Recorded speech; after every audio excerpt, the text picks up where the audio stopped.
Во понеделник ќе се знае одлуката на Кривичниот совет на Струмичкиот суд, дали ќе се активира условната казна за градоначалникот на Ново село Боро Стојчев.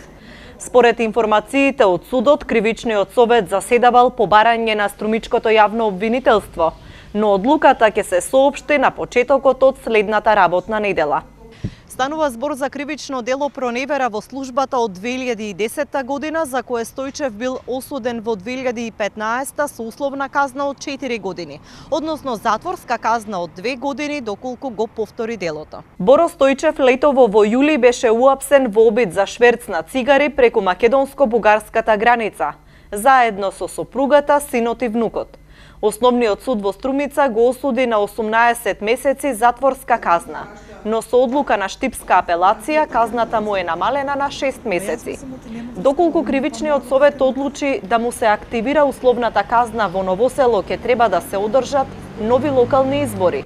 Во спротивно, Стојчев се враќа на функцијата во првите денови од 2019 година.